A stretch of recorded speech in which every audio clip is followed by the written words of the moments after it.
बिहार विधानसभा चुनाव 2025 के करीब आते ही राजनीतिक गतिविधियां तेज हो गई हैं और इसी बीच लोक जनशक्ति पार्टी रामविलास यानी चिराग पासवान की पार्टी चर्चा में है। पार्टी के सांसद अरुण भारती ने हाल ही में सोशल मीडिया पर एक पोस्ट किया, देखिए यार ये आपकी स्क्रीन पर, जिसमें उन्होंने स्पष्ट रूप से लिखा है कि अगर एनडीए में उन्हें पर्याप्त सीटें नहीं मिली तो पार्टी अकेले ही चुनाव लड़ सकती है। उन्होंने पिछली बार के विधानसभा चुनाव का उदाहरण भी दिया, जब पार्टी के 137 सीटों पर चुनाव लड़ा था और लगभग 6% वोट शेयर हासिल किया था।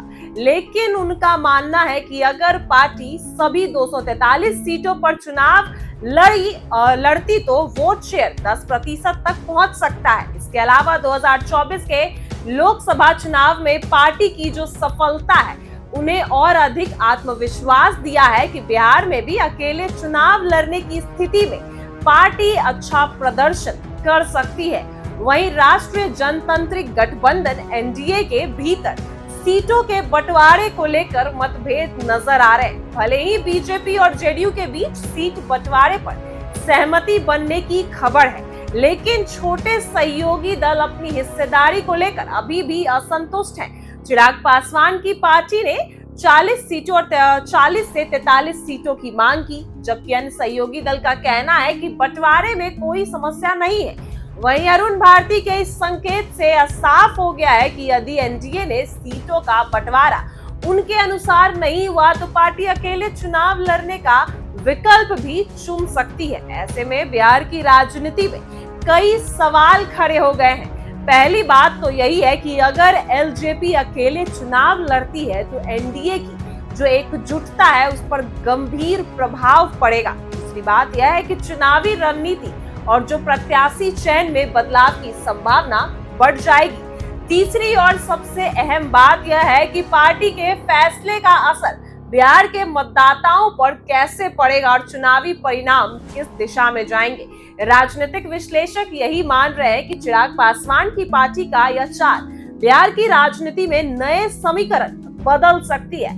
हालांकि अभी अंतिम फैसला नहीं हुआ, लेकिन अरुण भारती के बयान से यह स्पष्ट हो गया है कि एलजेपी अकेले चुनाव लड़ने की संभावना को पूरी तरह से खारिज नहीं कर रही। इसके अलावा एनडीए को भी छोटे सहयोगियों के साथ संतुलन बनाए रखने पड़ेंगे, क्योंकि सीटों का बंटवारा, वहीं उम्मीदवारों का चयन और चुनाव प्रचार की जो रणनीति है इस बार और अधिक अहम होगी। जनता भी अब बारीकी से सब चीजें देख रही है कि आखिरकार गठबंधन के भीतर मतभेद सुलझेंगे या फिर बिहार में एलजेपी अकेले मैदान में उतर जाएगी। अगर पार्टी अकेले चुनाव लड़ी तो यह न केवल एनडीए के वोट शेयर पर असर डालेगा, बल्कि राज्य की राजनीति में भी नए समीकरण भी बन सकते हैं। इस पूरी स्थिति को देखते हुए कहा जा सकता है कि चिराग पासवान और उनकी पार्टी जो है वो आगामी रणनीति बिहार विधानसभा चुनाव 2025 के नतीजों को प्रभावित करने में अहम भूमिका भी निभाएगी और जनता और राजनीतिक विश्लेषक दोनों इसी बात पर ध्यान दे रहे हैं कि सीट बंटवारे और गठबंधन की जो एकजुटता है उसको लेकर क्या निर्णय लिया जाएगा। और अगर एलजेपी अकेले चुनाव लड़ती है तो इसका असर पूरे राज्य के चुनावी नतीजों पर क्या होगा। इसी बीच चुनावी माहौल, पार्टी की रणनीतियां और गठबंधन के भीतर संतुलन बनाए रखने की कोशिशें राजनीतिक दृष्टिकोण से बहुत महत्वपूर्ण साबित होगी, क्योंकि एनडीए में सीट बंटवारे को लेकर जो छोटे सहयोगी दल हैं वो नाराज दिख रहे हैं, चाहे वो जीतन राम मांझी हो या फिर चिराग पासवान की पार्टी हो। चिराग पासवान जो 43 सीटों की दावेदारी ठोक रहे हैं, वहीं मांझी भी चाहते हैं कि उनको 40 से ज्यादा सीटें मिले, 40 सीटें मिले।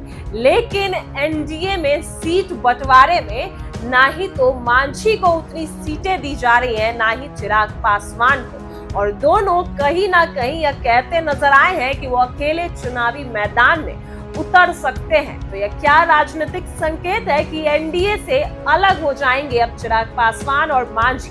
क्योंकि उनको उनकी पर्याप्त सीटें नहीं मिल रही। वो एनडीए की जो सीट बंटवारे के जो फॉर्मूले सामने आए उसमें जितना चिराग पासवान ने मांगा और मांझी ने मांगा है उतना उनको सीटें नहीं मिली है। इसलिए अरुण भारती जो एलजेपीआर के सांसद भी हैं वो ये भी कहते नजर आए हैं कि अगर उनको सीटें नहीं मिली जितना वो चाहते हैं तो वो अकेले चुनाव भी लड़ सकते हैं। और हाल ही के दिनों में हमने यह देखा कि चिराग पासवान को मुख्यमंत्री का भी दर्जा मिल रहा है। तो आखिर नीतीश कुमार का क्या होने वाला और एनडीए में सीट फॉर्मूले पर क्या सहमति बन पाती है या नहीं। लेकिन फिलहाल सबसे बड़ी बात यही है कि अब अरुण भारती भी सामने आकर कह चुके हैं कि अगर उनको एनडीए सही और पर्याप्त सीटें, सम्मानजनक सीटें नहीं देती जितना वो चाहते हैं, 43 सीटें चाहते हैं, 40 से ज्यादा सीटें चाहते हैं, अगर उनको नहीं देती तो वो अकेले चुनाव लड़ सकती है क्योंकि वो पहले भी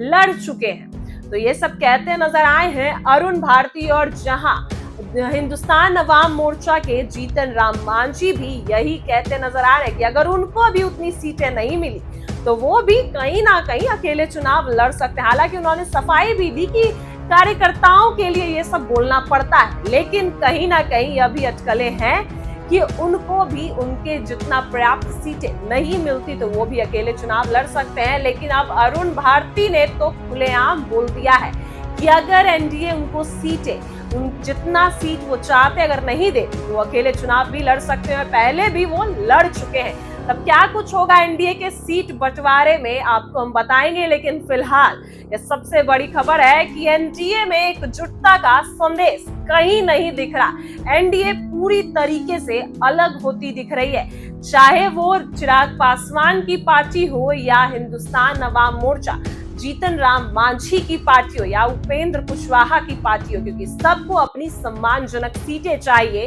और एनडीए में सीट फॉर्मूले में सबको उतनी सीटें नहीं दे पा रहा जितना उनको चाहिए। ऐसी ही फिलहाल ऐसी ही वीडियो के लिए बने रहे हमारे साथ। आप देख रहे हैं इनसाइडर लाइव।